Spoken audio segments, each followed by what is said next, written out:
देखिए first question ये कह रहा है कि निम्नलिखित में से किस में असूत्री विभाजन होता है।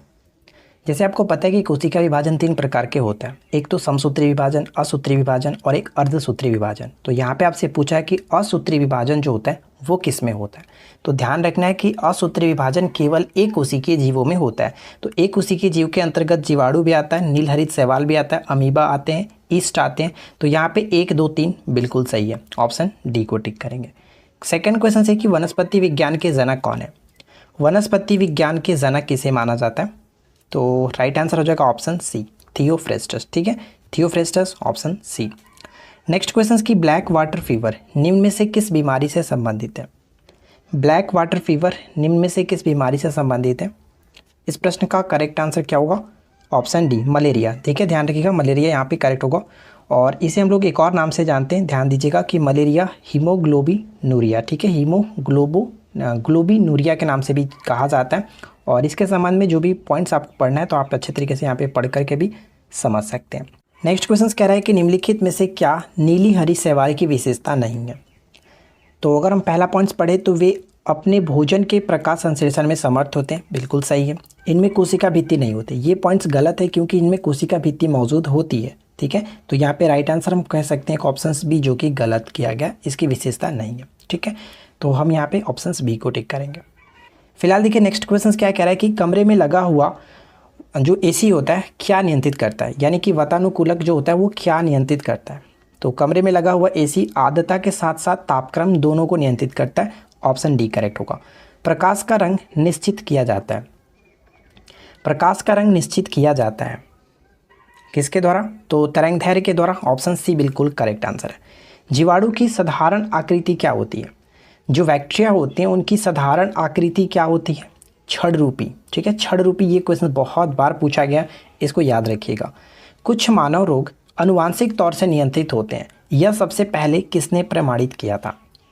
सबसे पहले किसने प्रमाणित किया था, तो कह सकते हैं राइट आंसर यहाँ पे हो जाएगा ऑप्शन डी, यानी कि गौराड कह सकते हैं। गौराड आप याद रखिए, ऑप्शन डी बिल्कुल सही आंसर है। ठीक है, गौराड। चलिए नेक्स्ट क्वेश्चन क्या है, जापानी एन्सेफेलाइटिस का कारक होता है। जापानी एन्सेफेलाइटिस जो होता है वो किसके कारण होता है, तो ये आपका विषाणु के कारण, वायरस के कारण होने वाला रोग है, ऑप्शन डी। नेक्स्ट क्वेश्चन है कि निम्न में से जड़ से प्राप्त होने वाला मसाला कौन सा है। जड़ से प्राप्त होने वाला, ध्यान दीजिएगा बहुत इंपॉर्टेंट प्रश्न है। जैसे हल्दी की बात करें तो हल्दी तना से प्राप्त होता है, दालचीनी जो होता है वो छाल से प्राप्त होता है, लौंग जो होता है वो सूखी कली से प्राप्त होता है। ठीक है, सूखी कली से। तो हम यहाँ पे कह सकते हैं कि कोई भी नहीं, इनमें से कोई नहीं, ऑप्शन डी को टिक करेंगे। ठीक है, अगर आपको ये वीडियो अच्छी लगी तो वीडियो को लाइक कर दीजिएगा, दोस्तों के साथ शेयर भी कर दीजिएगा और साथ ही साथ चैनल को सब्सक्राइब जरूर करें। सब्सक्राइब करके नोटिफिकेशन बिल को ऑन रखिए। अगला पॉइंट्स, पौधे में आवश्यकता से अधिक जल किस प्रक्रिया द्वारा बाहर निकाले जाते हैं। किस प्रक्रिया द्वारा बाहर निकाले जाते हैं, वाष्पोत्सर्जन प्रक्रिया द्वारा। राइट आंसर होगा ऑप्शन ए। नेक्स्ट वन है कि गोल्डन धान में सर्वाधिक मात्रा में होती है, बताइए कौन सी विटामिन। गोल्डन धान में सर्वाधिक मात्रा में कौन सी विटामिन होती है, विटामिन यहाँ पे करेक्ट होगा ऑप्शन डी, विटामिन ए। ठीक है, विटामिन ए जिसको रेटिनॉल के नाम से जानते हैं। विटामिन ए की कमी से एक तो आपका रतौंधी भी होता है, दूसरा कह सकते हैं जेरोफ्थेल्मिया नामक एक रोग होता है, वो भी याद रखिएगा। निम्नलिखित में से कौन सा विश्व का सबसे बड़ा पुष्प है। विश्व का सबसे बड़ा पुष्प के रूप में हम लोग जानते हैं कौन सा, एरेफ्लेसिया। ठीक है, जबकि सबसे छोटे पुष्प के रूप में हम लोग जानते हैं उल्फिया को, ये भी ध्यान रखिएगा। सिकोया की बात करें तो आपको पता होगा, सिकोया जो होता है वो हम कह सकते हैं कि दुनिया के अभी वर्तमान में दुनिया में सबसे बड़ा, सबसे ऊंचा कह सकते हैं, सबसे ऊंचा जीवित वृक्ष है। ठीक है, ये भी याद रखिएगा सिकोया।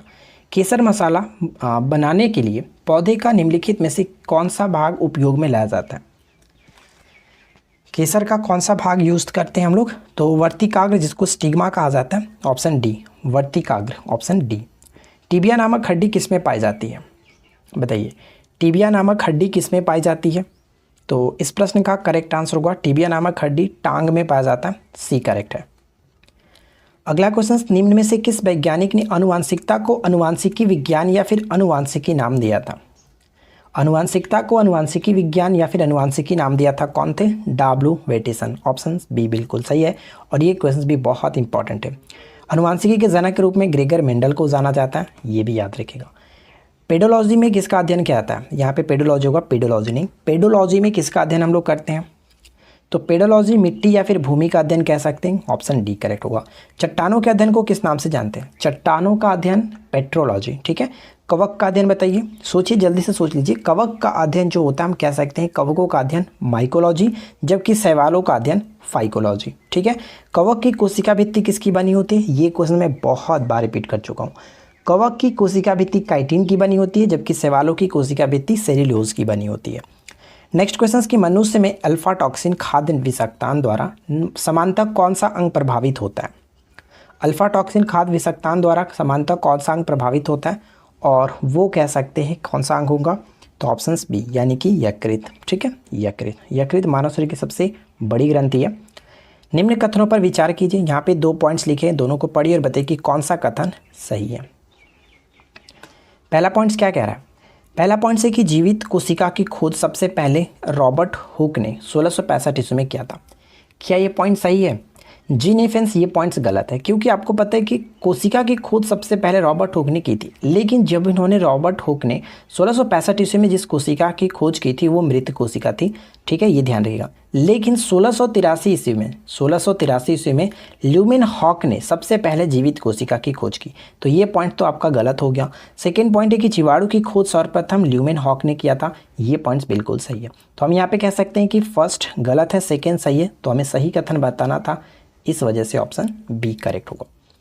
नेक्स्ट क्वेश्चन, निम्न में से द्विनिषेचन पादप वर्ग का एक खास लक्षण कौन सा है? निम्न में से द्विनिषेचन पादप वर्ग का एक खास लक्षण कौन सा है? आवृतबीजी, ठीक है, आवृतबीजी, ऑप्शन सी करेक्ट है। अगला प्रश्न क्या है? पृथक्करण का नियम किसने दिया था? पृथक्करण का नियम किसने दिया था? तो करेक्ट आंसर हम ऑप्शन ए को टिक करेंगे, डार्विन ने। पृथक्करण का नियम डार्विन। चलिए अगला पॉइंट देखिए, निम्नलिखित में से कौन सा एक सही वर्ग की पदानुक्रम है? तो सही क्रम अगर हम देखें तो करेक्ट आंसर क्या होगा? जगत, संघ, वर्ग, गण, कुल, जाति और वंश और जाति, ठीक है। जाति सबसे छोटा है, तो यहाँ पे राइट आंसर आपका हो जाएगा डी, ये ध्यान रखिएगा, करेक्ट आंसर है ऑप्शन डी। चलिए आगे बढ़ते हैं। अगला पॉइंट देखिए, निम्नलिखित कथनों में से कौन सा एक स्तनधारियों के लिए सत्य नहीं है? ये क्वेश्चन बहुत इंपॉर्टेंट है, हाल ही में एनटीपीसी के एग्जाम्स में भी ये क्वेश्चन पूछा गया था, ठीक है। स्तनधारियों के लिए सत्य नहीं है, तो देखिए यहाँ पे हम कह सकते हैं कि स्तनधारियों के संबंध में उनके शरीर पर बाल होते हैं, सही है। कुछ अंडे देते हैं, कुछ स्तनधारी ऐसे भी होते हैं जो कि अंडे देते हैं। जैसे आपको एग्जाम्पल के तौर पे बात करें तो प्लेटिपस, आपको पता होगा, प्लेटिपस भी एक स्तनधारी है जो कि अंडे देता है, बच्चे ना देकर के अंडे देता है, ठीक है। और भी बहुत सारे होंगे। नेक्स्ट पॉइंट क्या है कि उसने उनके हृदय में 3 कोष्ठक होते हैं, ये पॉइंट गलत है, क्योंकि स्तनधारियों के हृदय में 4 कोष्ठक होते हैं, तो ये भी याद रखिएगा, ये पॉइंट्स आपका गलत है। कुछ जलीय भी होते हैं, तो ये सही है, कोई दिक्कत नहीं। तो हम यहाँ पे कह सकते हैं कि ऑप्शन सी हमारा जो कि गलत दिया गया था। चलिए आगे बढ़ते हैं। निम्नलिखित पशु समूह में से कौन सा एक बदलती हुई पर्यावरणीय दशाओं में स्थिर देह तापमान बनाए रखता है? कौन होगा? और वो है पक्षी, option A will be correct answer, पक्षी। नेक्स्ट क्वेश्चंस, जीन के भीतर अनुक्रम आधार परिवर्तन कहलाता है? जीन के भीतर अनुक्रम आधार परिवर्तन कहलाता है, क्या कहलाता है? तो सी विल बी करेक्ट आंसर, उत्परिवर्तन, ठीक है, उत्परिवर्तन। उत्परिवर्तन का सिद्धांत किसने दिया था? कई बार हम लोगों ने डिस्कस किया। इस क्वेश्चंस का राइट आंसर नीचे कमेंट्स करके बताइएगा, ठीक है। अश्व यदि एकाएक चलना प्रारंभ कर दे तो अश्वरोही के गिरने की आशंका का कारण क्या है? तो अश्व पहले किस स्थिति में, तो वो कह सकते हैं कि अश्व विराम की स्थिति में और एकाएक चलना प्रारंभ करता है, तो विराम जड़त्व यानी कि विश्राम जड़त्व के कारण अश्वरोही के गिरने की आशंका होती है, ठीक है। पहले जिस स्थिति में उसी के कारण ऐसा होता है, तो यहाँ पे राइट आंसर आपका होगा ऑप्शन सी। नेक्स्ट क्वेश्चन क्या? ऊर्जा संरक्षण का आशय है कि ऊर्जा का न तो सृजन होता है और न ही विनाश होता है, बस ऊर्जा एक रूप से दूसरे रूप में ट्रांसफर होती रहती है, ठीक है। चलिए थर्ड क्वेश्चन क्या? बर्फ के 2 टुकड़ों को आपस में दबाने पर टुकड़े आपस में चिपक जाते हैं, इसका कारण क्या? बर्फ के 2 टुकड़ों को आपस में दबाने पर टुकड़े आपस में चिपक जाते हैं, इसका कारण ये होता है कि दाब अधिक होने पर बर्फ का गलनांक जो होता है वो घट जाता है, ठीक है। और इसका सबसे अच्छा उदाहरण आपको पता होगा, स्केटिंग करना, तो सही आंसर यहाँ पे होगा ऑप्शन ए। क्वेश्चन नंबर 4 देखिए, अधिकांश कीट श्वसन करते हैं, तो अधिकांश जो कीट होते हैं वो श्वसन करते हैं वातक तंत्र के द्वारा, ऑप्शन डी करेक्ट है। अगर हम बात यहाँ पे कीट की करें तो एक क्वेश्चन अक्सर पूछा जाता है कि कीटों का अध्ययन क्या कहलाता है। कीटों का अध्ययन एंटोमोलॉजी के नाम से जानते हैं, ये याद रखिएगा। अगला पॉइंट्स, येलो केक नामक जिस वस्तु की सीमा पर तस्करी की जाती है, बताइए। येलो केक एक्चुअली में क्या होता है जिसका हम लोग कह सकते हैं कि सीमा पर तस्करी इसकी की जाती है? तो येलो केक के रूप में यूरेनियम ऑक्साइड को जाना जाता है। ऑप्शन सी बिल्कुल सही आंसर है। ठीक है, बात यहाँ पे यूरेनियम की कर रहे हैं तो एक पॉइंट ध्यान रखिएगा कि यूरेनियम का अयस्क अगर हम बात करें तो पिच ब्लेंड होता है। ठीक है, सबसे इंपॉर्टेंट जो अयस्क है वो पिच ब्लेंड है। और इसकी खोज किसने की थी? 1789 में कह सकते हैं क्लाप्रोट नामक वैज्ञानिक ने किया था, क्लाप्रोट। ठीक है, और झारखंड का आपको जादूगोड़ा पता ही होगा, झारखंड का जादूगोड़ा यूरेनियम के लिए काफ़ी प्रसिद्ध भी है, तो ये याद रख सकते हैं। नेक्स्ट पॉइंट बनता है कि हाइड्रोजन बम किस सिद्धांत पर काम करता है? हाइड्रोजन बम और परमाणु बम दोनों अक्सर क्वेश्चंस पूछे जाते हैं। तो हाइड्रोजन बम जो होता है वो संलयन अभिक्रिया पर, जबकि परमाणु बम कह सकते हैं विखंडन अभिक्रिया पर। ठीक है, तो हाइड्रोजन बम जो होता है वो अनियंत्रित संलयन अभिक्रिया होती है, ये ध्यान रखिएगा, अनियंत्रित संलयन अभिक्रिया होता है। जबकि परमाणु जो बम होता है वो नियंत्रित विखंडन अभिक्रिया होता है, वो याद रखना है। तो फिलहाल यहाँ पे करेक्ट आंसर क्या? Option D. अगला क्वेश्चन है कि गहरा जामुनी यौगिक पदार्थ जो कि एंटीसेप्टिक और डिसइंफेक्टेंट की तरह उपयोग में होता है, कौन सा है? सही आंसर है option C, potassium permanganate. KMnO4 potassium permanganate को प्रयोग करते हैं। किसी तत्व के रासायनिक गुण निर्भर करता है, बताइए कौन तय करता है? किसी तत्व के रासायनिक गुण निम्न में से कौन तय करता है? तो इलेक्ट्रॉनों की संख्या पर डिपेंड होता है। और ये क्वेश्चन बहुत ज़्यादा वीवीआई है, अच्छे से याद रखिएगा।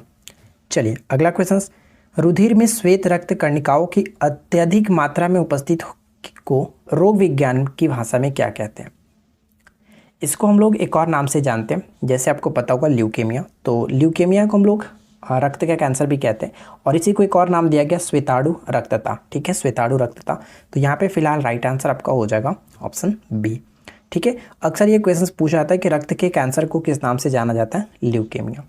नेक्स्ट वन है कि तारपीन प्राप्त होता है, तारपीन का जो तेल है वो कहाँ से प्राप्त होता है? तारपीन का तेल चीड़ के पेड़ से, यानी कि ऑप्शन हम यहाँ पे करेंगे डी को टिक। ठीक है, अगला क्वेश्चन देखिए। नेक्स्ट प्रश्न कह रहा है कि हार्मोन शब्द का नामकरण किसने किया था? हार्मोन शब्द का नामकरण किसने किया था? हार्मोन को हम लोग एक और नाम से जानते हैं जिसको ग्रंथि रस के नाम से भी जाना जाता है। ठीक है, और इसका नामकरण किया गया था 1905 में। Right answer will be option C, यानी कि स्टार्लिंग के द्वारा। ठीक है, स्टार्लिंग, ये आपको याद रखना है। फ्रेंड्स, अगर आपको क्वेश्चंस अच्छे लगे, वीडियो पसंद आए तो प्लीज़ वीडियो को लाइक कर दीजिएगा, दोस्तों के साथ शेयर भी कर दीजिए। और इस चैनल को अभी तक सब्सक्राइब नहीं कर रखा है तो चैनल को सब्सक्राइब करके नोटिफिकेशन बेल को ऑन रखिए ताकि इसी तरह की रेगुलर अपडेट्स आपको मिलती रहे। इनमें से कौन सा कोशिकांग श्वसन क्रिया से संबंधित है? बताइए कि कौन सा कोशिकांग श्वसन क्रिया से संबंधित है? तो right answer will be option B, mitochondria. ठीक है, माइटोकॉन्ड्रिया यहाँ पे करेक्ट होगा, जिसको हम लोग सूत्र कणिका के नाम से भी जानते हैं। एक क्वेश्चन अक्सर पूछा जाता है कि जीवाणु में जो सूत्र कणिकाएँ होती हैं, यानी कि माइटोकॉन्ड्रिया होती हैं, उनकी संख्या कितनी होती है? तो याद रखिएगा कि जीवाणु में कोई भी माइटोकॉन्ड्रिया उपस्थित नहीं होता, यानी कि 0 होता है। ठीक है, चलिए नेक्स्ट क्वेश्चन क्या है? किस अभिक्रिया द्वारा पौधे में ऑक्सीजन बाहरी वातावरण से कोशिकाओं में पहुँचता है? किस अभिक्रिया द्वारा पौधे में ऑक्सीजन बाहरी वातावरण से कोशिकाओं में पहुंचता है? और वो है विसरण की अभिक्रिया, ऑप्शन सी। ठीक है, विसरण की अभिक्रिया। प्रकाश संश्लेषण के द्वारा पौधे अपना भोजन तैयार करते हैं, कार्बन डाइऑक्साइड को वो ग्रहण करते हैं और ऑक्सीजन को रिलीज करते हैं। ठीक है, नेक्स्ट पॉइंट क्या है कि शल्य क्रिया में कह सकते हैं ऑर्थोप्लास्टी क्या है? शल्य क्रिया में ऑर्थोप्लास्टी क्या है? ऑर्थोप्लास्टी कह सकते हैं कि कुल्हे के जोड़ का प्रतिस्थापन। D will be correct answer. Next point, निम्नलिखित में से कौन सी बीमारी अनुवांशिकी है? निम्नलिखित में से कौन सी बीमारी अनुवांशिकी यानी कि जेनेटिक्स है? तो इस प्रश्न का करेक्ट आंसर हो जाएगा ऑप्शन डी। जैसे कि आपको वर्णांता तो पता ही है, साथ ही साथ हीमोफीलिया आपको पता ही है, और एक होता है आपका यहाँ पे देख सकते हैं फिनाइल कीटोनूरिया। एक्चुअली इसके अंतर्गत क्या होता है? इसमें होता है कि फेनलानिन नाम से एक एमिनो एसिड जो कि शरीर में बनने लगता है। ठीक है, तो ये तीनों के तीनों अनुवांशिकी रोग के अंतर्गत आते हैं, जेनेटिक्स रोग के अंतर्गत आता है। इस वजह से ऑप्शन हम यहाँ पे डी को टिक करेंगे। क्लियर? चलिए नेक्स्ट क्वेश्चन देखिए क्या कह रहा है। नेक्स्ट क्वेश्चन बनता है कि पौधे में गैसों के आदान प्रदान के लिए रहते हैं। पौधे में गैसों के आदान प्रदान के लिए क्या होता है? करेक्ट आंसर होगा रंध्र, जिसको कहते हैं स्टोमेटा कहते हैं, कहा जाता है। पत्तों पे छोटा छोटा छिद्र आपने देखा होगा, वो ऐसे नहीं दिखाई देता है, सूक्ष्मदर्शी से उसको देख सकते हैं। तो यहाँ पे रंध्र होता है, जिसको हम लोग इंग्लिश में स्टोमाटा के नाम से जानते हैं। पौधों में गैसों का आदान प्रदान इसी के द्वारा होता है, तो ऑप्शन यहाँ पे हम ए को टिक करेंगे। नेक्स्ट क्वेश्चन क्या है कि केल्प प्राप्त होता है। केल्प जो होता है हम किसे कहते हैं, समुद्री शैवालों को केल्प कहा जाता है। और केल्प में क्या होता है कि अत्यधिक मात्रा में आयोडीन होता है, ठीक है। तो यहाँ पे सी बिल्कुल सही आंसर है।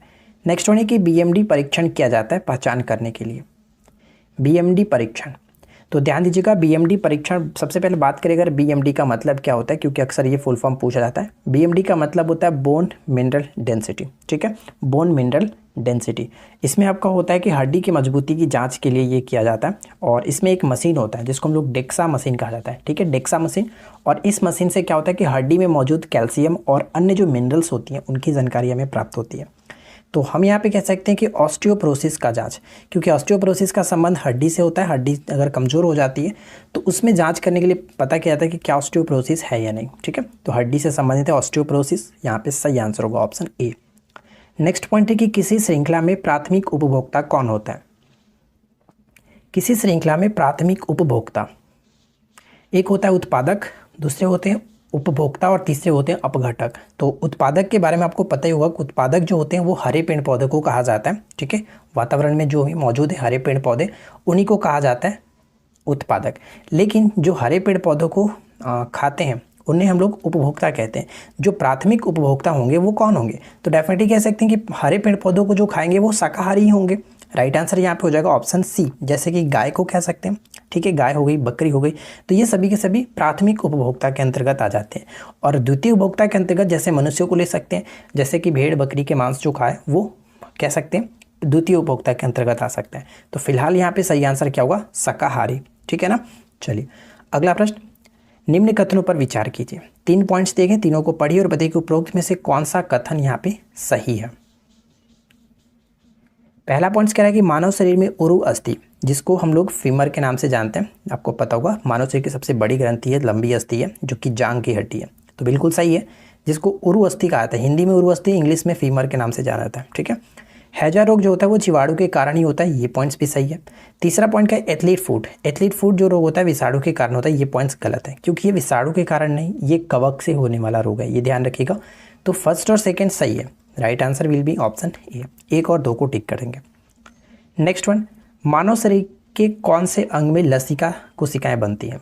मानव शरीर के कौन से अंग में लसिका कोशिकाएं बनती हैं, तो लसिका कोशिका दीर्घहस्ती में बनता है, ऑप्शन बी करेक्ट है। अगला प्रश्न देखिए, हमारे आहार के सभी प्रोटीनों का पाचन केवल क्षुद्रांत में होता है, और इसका कारण दिया गया कि अग्नाशय से प्रोटीनों का पाचन करने वाली एंजाइम्स को क्षुद्रांत में छोड़ा जाता है। क्षुद्रांत का मतलब छोटी आंत होता है, ये पहले आप समझ लीजिएगा। तो यहाँ पे कह सकते हैं कि देखिए ए गलत है लेकिन आर सही है। इसको हम बारीकी से समझते हैं कि ए गलत क्यों है। ए गलत इसलिए हो जाता है कि यहाँ पे हम पढ़ सकते हैं, यहाँ पे क्या दिया जा रहा है कि कथन में कि हमारे आहार के सभी प्रोटीनों का पाचन केवल क्षुद्रांत में होता है, केवल क्षुद्रांत में। ये पॉइंट्स गलत है, क्योंकि प्रोटीन का पाचन पेट और छोटी आंत दोनों में होता है, पेट में भी होता है, छोटी आंत में भी होता है, यानी कि क्षुद्रांत में भी होता है। इस वजह से कह सकते हैं कि हमारा कथन गलत है, लेकिन कारण सही है, क्योंकि प्रोटीन पचाने वाला एंजाइम अग्नाशय से स्रावित होकर के सीधे छोटी आंत यानी कि क्षुद्रांत में जाते हैं। बिल्कुल सही है, तो कह सकते हैं ऑप्शन डी यहाँ पे करेक्ट होगा। ए गलत है, आर सही है। नेक्स्ट वन, घटपर्णी यानी कि जिसको हम लोग पिचर प्लांट के नाम से जानते हैं, निम्नलिखित भागों में से कौन सा एक घट में रूपांतरित होता है। एक्चुअली एक क्या होता है, जैसे इसके पत्तों पे आकर के बैठता है कोई चीज़, कोई कीड़े मकोड़े, तो वो क्या करता है अपने घट को बंद कर लें, यानी कि उसके जस्ट पौधे ऊपर वाला जो ढक्कन टाइप का बंद हो जाता है उसी को। तो हम ये इसमें कौन सा घट के रूप में कार्य करता है, उसका पत्ता, ठीक है, पत्ता ही घट के रूप में कार्य करता है। घटपर्णी एक प्रकार का कह सकते हैं कि मांसाहारी प्लांट है, तो ये ध्यान रखिएगा। Right answer will be option B. Next one क्या है, मानव तंत्र में निम्नलिखित में से कौन सा एक पाचक एंजाइम नहीं है। पाचक एंजाइम नहीं है, गैस्ट्रिन पाचक एंजाइम के अंतर्गत नहीं आता है, तो हम यहाँ पे ऑप्शन बी को टिक करेंगे, ठीक है फ्रेंड्स। चलिए लास्ट क्वेश्चन देखिए क्या है। अगला पॉइंट ये कह रहा है कि मानव मस्तिष्क के निम्नलिखित भागों में से कौन सा एक निगलने और उल्टी का निगमन केंद्र है। निगलने और उल्टी का निगमन केंद्र है, तो राइट आंसर हो जाएगा ऑप्शन सी, मेडुला अम्बलवेटा, ठीक है, सी यहाँ पे करेक्ट आंसर है। फर्स्ट क्वेश्चन ये कह रहा है कि निम्न में से कौन नर लैंगिक हार्मोन है। इस प्रश्न का करेक्ट आंसर क्या होगा? ऑप्शन सी को टिक करेंगे, टेस्टोस्टेरोन। ठीक है, नर कह सकते हैं नर लैंगिक हार्मोन है, यह नर के अंडकोश से स्रावित होता है। तो यहाँ पे सही आंसर होगा ऑप्शन सी। ठीक है, सेकेंड क्वेश्चन से कि कौन सा हार्मोन लड़ो उड़ो हार्मोन कहलाता है? लड़ो उड़ो हार्मोन के नाम से किसे जानते हैं? ऑप्शंस बी करेक्ट होगा, एंड्रोनेलिन। ठीक है, एंड्रोनेलिन को कहते हैं, और एंड्रोनेलिन से अक्सर हम आपको कह सकते हैं कि ये स्रावित तब अधिकतर मात्रा में जब ये स्रावित होता है, जैसे कि क्रोध, भय, तनाव या फिर व्याग्रता आदि के संदर्भ में ये काफ़ी ज़्यादा मात्रा में रिलीज होने लगते हैं। तो यहाँ पे ऑप्शन हम बी को टिक करेंगे। देखिए, थर्ड क्वेश्चन कह रहा है कि मलेरिया परजीवी के निम्नलिखित में से कौन सी अवस्था संक्रामक है? तो इस प्रश्न का करेक्ट आंसर होगा ऑप्शन बी, यानी कि स्पोरोजाइट। यहाँ पे स्पोरोजाइट के संदर्भ में मैंने सारे पॉइंट्स को लिख रखा, आप इसको अच्छे तरीके से पढ़ करके भी समझ सकते हैं। ध्यान रखिएगा, स्पोरोजाइट इंग्लिश वर्ड है, हिंदी में इसको विजाणु कहते हैं, यहाँ पे मैंने लिखा हुआ। नेक्स्ट क्वेश्चन देखिए, नेक्स्ट क्वेश्चन कह रहा है कि निम्नलिखित का मिलान कीजिए। तो यहाँ पे क्लोरोफिल का मैच कर सकते हैं प्रकाश संश्लेषण पिगमेंट के साथ, यानी ए का 2 के साथ मैच होगा। ठीक है, नॉस्टॉक की बात करें तो ये डाई एजोट्रॉफ होता है। एजोट्रॉफ एक्चुअली ये क्या होता है, मैं आपको ये बता दूं कि जैसे जैविक क्रियाओं द्वारा वातावरणीय नाइट्रोजन को स्थिर करना, इसी को कहते हैं स्थिर करना, ड्राई एजोट्रॉफ के नाम से जाना जाता है। ठीक है, तो ये नेस्टॉक के अंतर्गत आता है, नेस्टॉक कह सकते हैं। बी का 3 के साथ, ए का 2, बी के 3 यहाँ पे मैच कर रहा है। और वाष्पोत्सर्जन की प्रक्रिया आपको पता होगा कि पादप सतह में पानी की कमी करना, जैसे अगर पादप में अधिक मात्रा में पानी हो जाता है, पानी को कम करने की जो प्रक्रिया होती है वाष्पोत्सर्जन कहा जाता है। तो यहाँ पे सी का 4 के साथ मैच हो रहा है। तो कुल मिलाकर राइट आंसर ऑप्शन सी को टिक करेंगे। नेक्स्ट वन है कि पारिस्थितिकी तंत्र किससे मिलकर के बनता है? पारिस्थितिकी तंत्र किससे मिलकर के बनता है? जीवीय समुदाय और उनके निर्जीव घटक। ऑप्शन ए बिल्कुल करेक्ट आंसर होगा। अल्फा विष यानी कि अल्फा टॉक्सिन किससे बनते हैं? अल्फा टॉक्सिन कह सकते हैं किससे बनता है? तो ऑप्शन बी बिल्कुल करेक्ट होगा, कवक से। ऑप्शन बी करेक्ट आंसर कवक। पशु प्रोटीन को प्रथम श्रेणी का प्रोटीन माना जाता है क्योंकि यह, पशु प्रोटीन को प्रथम श्रेणी का प्रोटीन माना जाता है क्योंकि यह अनिवार्य एमिनो एसिड से भरपूर होता है, इस वजह से। सी करेक्ट आंसर है। जब एक जीन युग्म अन्य इकाई के प्रवाह को छिपाता है तो वह घटना क्या कहलाता है? साइंस के जितने भी क्वेश्चंस आपको यहाँ पे कराया जा रहा है, इनको अच्छे तरीके से याद रखिए। जो आपको नहीं याद है उसको नोट डाउन कर लीजिए, हो सके तो नोट्स बना लीजिए। एग्जाम्स के टाइम पे आपको रिविजन्स करने में काफ़ी ये हेल्प करेगा। तो यहाँ पे सही आंसर होगा ऑप्शन सी, प्रभाविता। उस वक्त क्या होगा कि आप वीडियो को नहीं देख सकते, तो आप अपने नोट्स को टाइम टू टाइम पढ़ते रहेंगे, रिवाइज होता रहेगा। ठीक है, नेक्स्ट क्वेश्चन देखिए, तापगतिकी का प्रथम नियम सामान्यतः किससे संबंध मामला है? तापगतिकी का प्रथम नियम समानता किसके संबंध मामला है? तो यहाँ पे करेक्ट आंसर होगा ऑप्शन डी, ऊर्जा के संरक्षण के नियम। Option D. अगला प्रश्न देखिए, एक ऊष्माक्षेपी प्रतिक्रिया क्या होती है? ऊष्माक्षेपी प्रतिक्रिया में क्या होता है कि प्रतिक्रिया जिसमें ऊष्मा विमोचित होती है, यानी ऊष्मा जो रिलीज होती है उसको कहते हैं ऊष्माक्षेपी, जबकि ऊष्मा शोषी में क्या होता है? अवशोषण होता है ऊष्मा का। तो यहाँ पे सही आंसर है ऑप्शन ए। ठीक है, बहुत इंपॉर्टेंट है, इसको याद रखिएगा। जब 2 परमाणुओं के बीच आबंध बनता है तो प्रणाली यानी कि समुदाय की ऊर्जा क्या होती है? जब 2 परमाणुओं के बीच आबंध बनता है तो ऊर्जा घटती है। ऑप्शन बी को टिक करेंगे, घटती है। परमाणु तत्व संख्या 29 किससे संबंधित है? 29 का संबंध किससे होता है? ये क्वेश्चन बहुत बार पूछा गया है, तो ध्यान रखिएगा, डी ब्लॉक से संबंध है। ठीक है, डी ब्लॉक। वे तत्व जिसमें अंतिम इलेक्ट्रॉन डी कक्षक में भरा जाता है उन्हें हम लोग डी ब्लॉक कहते हैं। ठीक है, और इस ब्लॉक के तत्वों को संक्रमण धातु भी कहा जाता है, संक्रमण तत्व के नाम से भी जाना जाता है। अक्सर ये क्वेश्चन पूछा जाता है कि किस ब्लॉक के तत्वों को संक्रमण तत्व के नाम से जाना जाता है? तो डी ब्लॉक ध्यान रखिएगा। कैथोड किरणें बताइए होता है, कैथोड किरणों में होता है द्रव्यमान और आवेश दोनों होता है। सी बिल्कुल करेक्ट आंसर। ठीक है, क्योंकि कैथोड जो किरण होती है वो इलेक्ट्रॉन का ही धारा होता है, और इलेक्ट्रॉन में आपको पता है कि आवेश भी होता है और द्रव्यमान भी होता है। नेक्स्ट पॉइंट क्या है? निम्न में से कौन सा तत्व सर्वाधिक विद्युत ऋणात्मक है? One of the most important question, बहुत बार रिपीट हुआ, चाहे कोई भी एग्जाम्स हो, या अक्सर क्वेश्चन पूछा ही जाता है। सर्वाधिक विद्युत ऋणात्मक तत्व फ्लोरीन होता है। Option A. नेक्स्ट वन देखिए, निम्नलिखित में से कौन सा एक न्यूक्लियॉन नहीं है? तो न्यूक्लियन पॉजिट्रॉन जो होता है वो न्यूक्लियन नहीं होता, प्रोटॉन न्यूट्रॉन नाभिक में होते हैं और इलेक्ट्रॉन बाहर की तरफ चक्रण लगाता है। तो ये तीनों न्यूक्लियन है, जबकि पॉजिट्रॉन नहीं है। जल में स्थायी कठोरता किसकी उपस्थिति के कारण होता है? जल में स्थायी कठोरता किसकी उपस्थिति के कारण होता है? तो मैग्नीशियम और कैल्शियम के सल्फेट, यानी कि सही आंसर हम ऑप्शन बी को टिक कर सकते हैं। क्लियर। चलिए नेक्स्ट क्वेश्चन क्या है, निम्न में से किसकी उपस्थिति के कारण पीतल का रंग हवा में फीका हो जाता है। किसकी उपस्थिति के कारण पीतल का रंग हवा में फीका हो जाता है। हाइड्रोजन सल्फाइड, ऑप्शन बी बिल्कुल सही आंसर है, हाइड्रोजन सल्फाइड। नेक्स्ट पॉइंट क्या है, जब बर्फ के दो घनों को एक साथ एक दूसरे के ऊपर दबाया जाता है तो उनमें यानी कि उनके मिलकर एक हो जाने का कारण क्या होता है। तो उनके मिलकर एक हो जाने का कारण होता है, हम कह सकते हैं यहाँ पे सहसंयोजक आकर्षण, ऑप्शन डी बिल्कुल सही आंसर है। नेक्स्ट पॉइंट, बॉल को लपकते यानी कि कैच करते समय एक खिलाड़ी जो क्रिकेट खिलाड़ी है निम्नलिखित में से किसको कम करने के लिए अपना हाथ नीचे की ओर खींचता है या फिर गेंद को पकड़कर पीछे की ओर खींचता है। आपने भी कई बार ये किया होगा। तो हम यहाँ पे कह सकते हैं कि आवेग को कम करने के लिए ऐसा किया जाता है। आवेग बराबर क्या होता है, आवेग बराबर हम पढ़ें जिसको इम्पल्स कहा जाता है। आवेग बराबर हम कह सकते हैं बल गुने समय, ठीक है, बल गुने समय।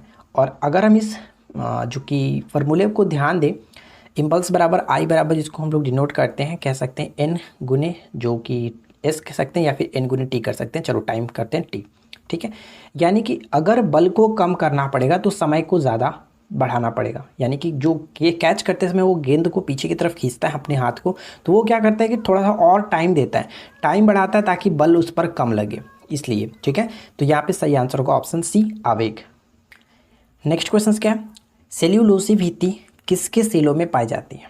सेल्यूलोसिक भित्ति किसके सेलों में पाई जाती है, पौधे के, ऑप्शन डी करेक्ट आंसर है पौधे के। सबसे बड़ा एक कोशिकीय जीव कौन सा है, सबसे बड़ा एक कोशिकीय जीव के रूप में हम लोग अमीबा को जानते हैं। अमीबा सबसे बड़ा एक कोशिकीय जीव के अंतर्गत आता है, ठीक है। अगला पॉइंट, पैरामीशियम में उत्सर्जन द्वारक को इस नाम से भी जाना जाता है। पैरामीशियम में उत्सर्जन द्वारक को इस नाम से जाना जाता है, तो सही आंसर साइटोपाइज, ठीक है, साइटोपाइज ऑप्शन हम सी को टिक कर सकते हैं। और इसके संबंध में मैंने अच्छे तरीके से लिख दिया है, पैरामीशियम एक प्रकार का एक कोशिकीय प्रोटोजोआ संघ का प्राणी है, ठीक है। और ये साइटोपाइज नामक जो कि अंग से अपशिष्ट पदार्थों को त्याग करता है, ये ध्यान रखिएगा। आगे बढ़ते हैं। नेक्स्ट पॉइंट है कि पैनक्रियाज की कोशिकाएं जो इंसुलिन उत्पन्न करती हैं क्या कहलाती है।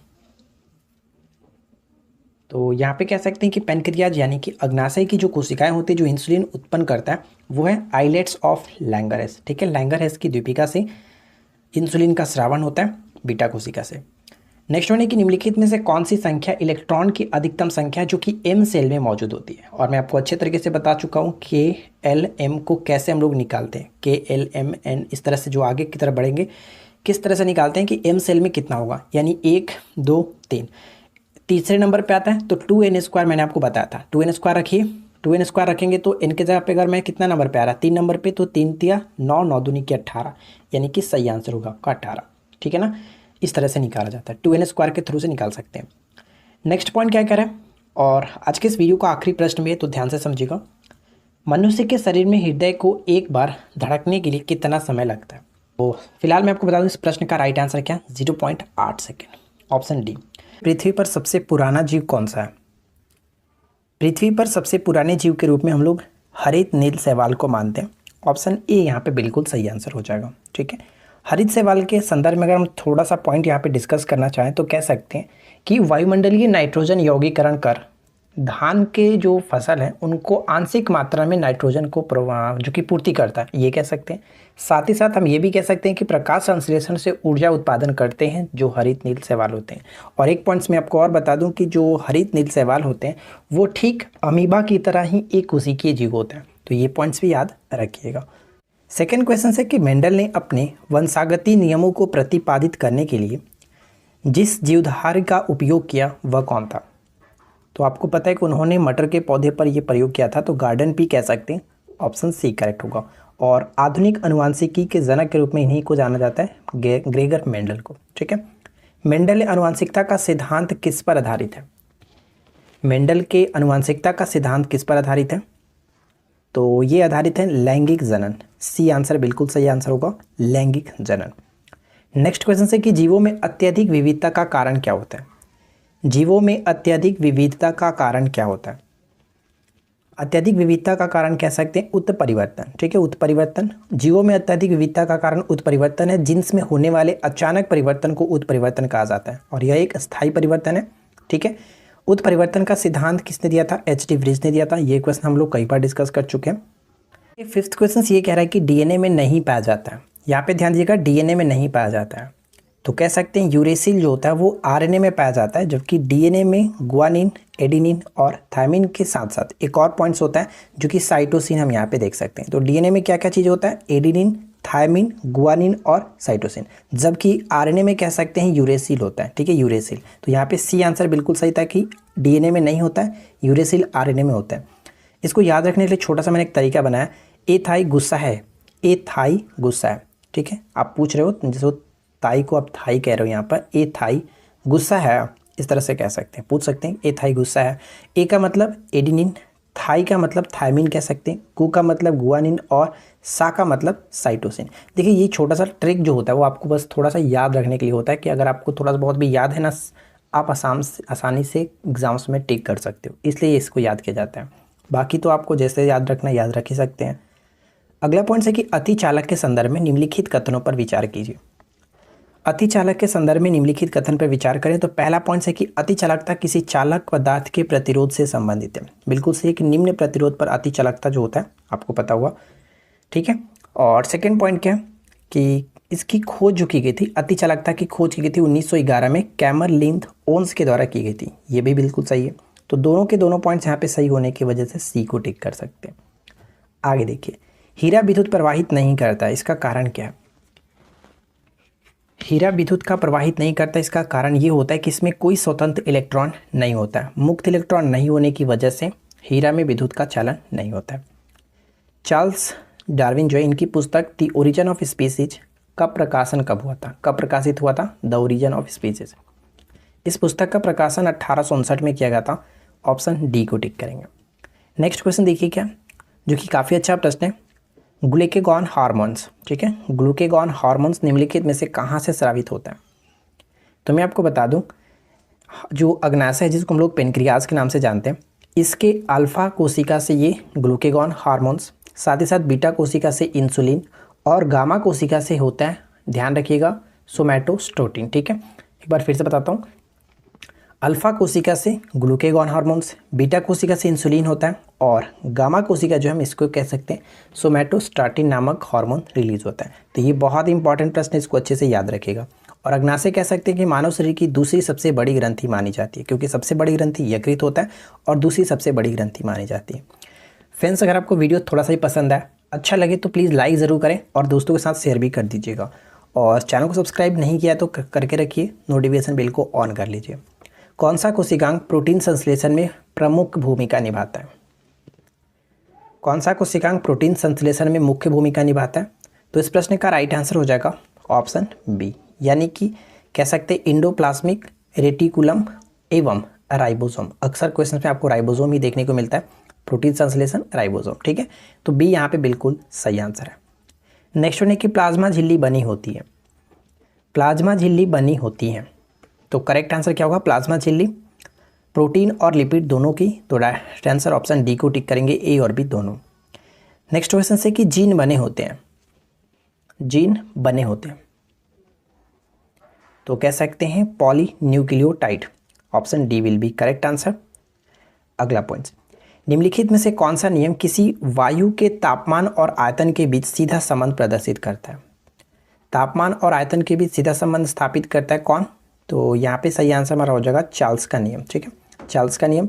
जबकि बॉयल के नियम के अंतर्गत हम लोगों ने क्या देखा? बॉयल के नियम के अंतर्गत गैसों के दाब और आयतन के बीच संबंध बताता है, तो ये भी याद रखिएगा। आगे देखिए, नेक्स्ट वन कह रहा है कि निम्नलिखित कथनों पर विचार करें। पहला और दूसरा पॉइंट्स को पढ़िए और बताइए कि कौन सा कथन सही है। फर्स्ट पॉइंट कह रहा है कि पारा एकमात्र अधातु है जो कि कमरे के तापक्रम पर द्रवावस्था में होता है। ये पॉइंट्स गलत है, क्योंकि पारा एक धातु है, ठीक है, ना कि अधातु है। और अधातु की बात करें तो एक ऐसा अधातु भी है जो कि कमरे के तापक्रम पर द्रवावस्था में होता है, जिसको हम लोग ब्रोमीन के नाम से जानते हैं, ठीक है। तो यहाँ पे फिलहाल ये गलत है। और सेकेंड पॉइंट है कि इसका हिमांक -39 डिग्री सेल्सियस होता है, जबकि क्वथनांक 357 डिग्री सेल्सियस होता है। इसमें कोई दिक्कत नहीं, ये बिल्कुल सही है। तो केवल और केवल दो को टिक करेंगे, ऑप्शन बी यहाँ पे सही है, ठीक है ना। आगे बढ़ते हैं। नेक्स्ट देखिए, ऊष्मा प्रवाह निम्नलिखित में से किसके अंतर का परिणाम होता है? ऊष्मा जो प्रवाह होता है किसके अंतर का परिणाम होता है? तो ऑप्शन ए करेक्ट होगा, तापमान का। ठीक है, तापमान का। जीव द्रव्य में सर्वाधिक पाया जाने वाला पदार्थ कौन सा है? जीव द्रव्य में सर्वाधिक पाया जाने वाला पदार्थ कौन सा है? तो इसे हम लोग जल के रूप में जानते हैं। ठीक है, जल होगा। नेक्स्ट वन, लाइसोसोम का लक्षण किसकी अधिक संख्या में उपस्थिति के कारण दिखाई पड़ने लगता है? लाइसोसोम को आत्महत्या की थैली के रूप में जानते हैं, और हमारे जो लाइसोसोम होता है इसमें हम कह सकते हैं हाइड्रोलाइटिक एंजाइम। ठीक है, हाइड्रोलाइटिक एंजाइम, ऑप्शन डी बिल्कुल सही आंसर है। अगला पॉइंट, पचे हुए भोजन में मौजूद विषैले पदार्थ का कौन सा अंग चूषण करता है? पचे हुए भोजन में मौजूद विषैले पदार्थ का कौन सा अंग चूषण करता है? और वो है यकृत। डी को टिक करेंगे, यकृत। आगे बढ़ते हैं। नेक्स्ट वन, निम्नलिखित में से प्रमुख ग्रीन हाउस गैस कौन सी है? प्रमुख ग्रीन हाउस गैस कौन सी है? तो यहाँ पे हम देख सकते हैं अकॉर्डिंग टू ऑप्शंस हमारा ग्रीन हाउस गैस के अंतर्गत कार्बन डाइऑक्साइड आ सकता है। यहाँ पे CO2 आएगा। ठीक है, CO2। यहाँ पे पढ़ सकते हैं कि ग्रीन हाउस गैस ग्रह के वातावरण या फिर जलवायु में परिवर्तन और अंततः भूमंडलीय उष्मीकरण के लिए उत्तरदायी होते हैं। आपको पता है कि तापमान को बढ़ा देता है। और साथ ही साथ कुछ और पॉइंट्स हैं, जैसे कि हम यहाँ पे पढ़ सकते हैं कि सबसे ज़्यादा जो कह सकते हैं ग्रीन हाउस गैस के अंतर्गत आता है, उत्सर्जन होता है जलवाष्प का। ठीक है, मोस्ट इंपॉर्टेंट है जलवाष्प। और उसके बाद कार्बन डाइऑक्साइड, इसका अन्य गैस में carbon dioxide, nitrous oxide, nitrous oxide N2O को हम लोग लाफिंग गैस के रूप में भी जानते हैं, ये ध्यान रखिएगा। मीथेन मास गैस के नाम से भी जाना जाता है। क्लोरोफ्लोरोकार्बन और ओजोन, ये सभी के सभी कह सकते हैं ग्रीन हाउस गैस के अंतर्गत आता है। ठीक है, चलिए आगे बढ़ते हैं। अच्छा, आगे बढ़ने से पहले एक पॉइंट्स और बता दूं, ग्रीन हाउस गैस की अवधारणा सबसे पहले किसने प्रस्तुत की थी? तो आप याद रखेंगे उनका नाम क्या है, कह सकते हैं फ्यूरियर। ठीक है, फ्यूरियर याद रखिएगा, बोपिस्टो फ्यूरियर अक्सर देते हैं। नेक्स्ट वन, वायुमंडल में सबसे प्रचुर अक्रिय गैस कौन सा है? ये क्वेश्चंस भी बहुत बार एग्जाम्स में पूछा जा चुका है। वायुमंडल में सबसे प्रचुर अक्रिय गैस कौन सा है? तो सबसे ज़्यादा आपको पता है कि नाइट्रोजन होता है, लेकिन अक्रिय गैस यहाँ पे पूछा है तो सबसे पहले नाइट्रोजन, उसके बाद ऑक्सीजन, हम ये कह सकते हैं। कार्बन डाइऑक्साइड की मात्रा भी होता है, लेकिन अक्रिय गैस में सबसे ज़्यादा होता है हमारा आर्गन। ठीक है, आर्गन, जिसकी मात्रा 0.93% कह सकते हैं, ये ध्यान रखिएगा। जबकि कार्बन डाइऑक्साइड की मात्रा भी अक्सर पूछा जाता है 0.03%, ये ध्यान रखिएगा, ये CO2 की मात्रा है। ठीक है, और ये आपका आर्गन की मात्रा है। तो दोनों को अच्छे से याद रखिएगा। चलिए आगे बढ़ते हैं। किसके साथ कास्टिक सोडा को उबाल करके साबुन तैयार किया जाता है? कास्टिक सोडा, जिसको हम लोग NaOH कहते हैं। ठीक है, कास्टिक सोडा जो वसा है, इसके साथ कास्टिक सोडा को उबाल करके साबुन तैयार किया जाता है। अगला पॉइंट, सीसा पेंसिलों में सीसा का प्रतिशत कितना होता है? सीसा पेंसिलों में सीसा का प्रतिशत कितना होता है? 0% होता है। यहाँ पे ऑप्शन ए को टिक करेंगे, 0%। नेक्स्ट वन देखिए, ग्लूकोज इथाइल एल्कोहल में ऑक्सीकृत होता है। ग्लूकोज जो है वो इथाइल एल्कोहल में ऑक्सीकृत होता है किस विधि द्वारा? किडवन की प्रक्रिया के द्वारा। ठीक है, किडवन की प्रक्रिया के द्वारा। सी यहाँ पे करेक्ट होगा। पीला बुखार किससे से फैलता है? पीला बुखार, जिसको हम लोग मलेरिया जो है उसी को कहते हैं पीला बुखार। तो यहाँ पे कह सकते हैं कि मलेरिया जो बुखार होता है, यानी कि जो पीला बुखार होता है, वो मादा एनाफिलीज मच्छर के काटने से होता है, ऑप्शन सी। और मलेरिया जो होता है वो किसके द्वारा होता है? तो कह सकते हैं परिजीवी होता है। ठीक है, प्लाज्मोडियम नामक परिजीवी के द्वारा होता है, ये ध्यान रखिएगा। चलिए लास्ट क्वेश्चन कह रहा है कि लैम्बर्ट नियम किससे संबंधित है? लैम्बर्ट नियम किससे संबंधित है? तो राइट आंसर होगा प्रतिदीप्त से। D will be correct answer, प्रतिदीप्त। ठीक है, निम्नलिखित में से किस खनिज में ऑक्सीजन नहीं होता है? देखिए मैं आपको बता दूं कि इस क्वेश्चन का राइट आंसर क्या होगा, option B will be correct answer. Cryolite यहाँ पे सही आंसर हो जाता है, जो कि ऑक्सीजन नहीं होता है। सबसे पहले बात करते हैं कि देखिए क्रायोलाइट का जो फॉर्मूला आप यहाँ पे देख सकते हैं, जिसको कह सकते हैं सोडियम एल्युमिनियम फ्लोराइड। ठीक है, Na3Al(F6). क्लियर, इसमें देखिए कहीं भी ऑक्सीजन नहीं दिया गया, ऑक्सीजन नहीं होता है, इसलिए इस क्वेश्चन का राइट आंसर होगा ऑप्शन बी। अगर हम बात करें हेमाटाइट, हेमाटाइट जो होता है वो लोहे का एक अयस्क है, जिसका अगर हम फॉर्मूले की बात करें तो Fe2O3 इसका होता है, तो इसमें देख सकते हैं ऑक्सीजन आ रहा है। बॉक्साइट के बारे में आपको पता है कि एल्युमिनियम का सबसे ये प्रमुख अयस्क माना जाता है, जो कि एग्जाम्स के पॉइंट ऑफ व्यू से काफ़ी इंपॉर्टेंट है। अगर इसके फार्मूले की बात करें तो Al2O3 इसका फार्मूला होता है। ठीक है, यहाँ पर भी ऑक्सीजन है। कैल्साइट की बात करें तो कैल्साइट कह सकते हैं कि कैल्शियम का एक अयस्क है, जिसके CaCO3 आप इसका याद रख सकते हैं। ठीक है, इसमें भी ऑक्सीजन आ रहा है। तो कुल मिलाकर देखें तो क्रायोलाइट हमारा यहाँ पे बिल्कुल सही आंसर हो जाता है। Clear, next question, second question ये कह रहा है कि हरी खाद इससे प्राप्त की जाती है। क्या होगा सही आंसर? तो देखिए मैं आपको बता दूं कि हरी खाद जो है कि ग्रीन मैन्योर कह सकते हैं। Right answer will be option D, अपघटित हो रहे सिंब पादप। इससे जुड़ी कुछ पॉइंट्स मैंने यहाँ पे लिख रखा है, आप इसको पढ़ सकते हैं कि खाद के रूप में प्रयुक्त हरा अपघटित पदार्थ हरा खाद कहलाता है। इसके बनाने के दो प्रकार होते हैं। पहला पॉइंट आप देख सकते हैं कि सामान्यतः सिंज जातीय प्रजाति के पौधे जैसे मटर और सेम से संबंधित जो हरे खाद वाले फसलें होती है उगाकर, और या फिर कह सकते हैं तथा पर्याप्त वृद्धि के बाद मृदा में समाविष्ट करके, ठीक है। या फिर सेकेंड पॉइंट आप यहाँ पे पढ़ सकते हैं कि चने खेत के तटबंधों और बंजर भूमि में उगे हुए पौधों से हरी पत्तियाँ प्राप्त करके, दोनों तरह से। तो इस क्वेश्चन का राइट आंसर ऑप्शन डी को आप याद रखेंगे। थर्ड क्वेश्चन क्या कह रहे हैं कि पर्यावरण में शामिल है। देखिए पर्यावरण में शामिल कौन कौन सी चीज़ें होती है, तो इसके बारे में आपको इकोलॉजी का जो मैंने टॉपिक वाइज करा रखा, आप वहाँ पर भी जा कर के पढ़ सकते हैं। तो पर्यावरण में शामिल होते हैं जैव घटक और अजैव घटक, यानी कि जैविक कारक और अजैव कारक दोनों यहाँ पे सही होगा। ऑप्शन हम यहाँ पे डी को टिक करेंगे। क्वेश्चन नंबर 4 में क्या दिया गया कि भूमिगत जल के प्रवाह के साथ नीचे की ओर बहने वाले प्रदूषकों को कहते हैं। भूमि जल के प्रवाह के साथ नीचे की ओर बहने वाले प्रदूषकों को क्या कहते हैं? निक्षालक। Option A will be correct answer. ये सभी क्वेश्चंस काफ़ी इंपॉर्टेंट है, तो आप इनको अच्छे से नोट डाउन कर लेंगे, ध्यान में रखेंगे। फेफड़े कहाँ स्थित होते हैं? जो लंग्स होते हैं वो कहाँ स्थित होते हैं? तो इस क्वेश्चंस का राइट आंसर क्या होगा? ऑप्शन हम डी को टिक करेंगे, इनमें से कोई नहीं। फेफड़े जो कहाँ स्थित होते हैं, तो यहाँ पे मैंने लिख रखा है, देखिए पाल्मोनेरी कह सकते हैं, या फिर हिंदी में इसको कहा जाता है फुफ्फुस आवरणीय, ठीक है, इसमें स्थित होता है। ऑप्शन हम यहाँ पे फिलहाल डी को टिक करेंगे। और ये काफ़ी अच्छा क्वेश्चन जो कि पूछा भी गया।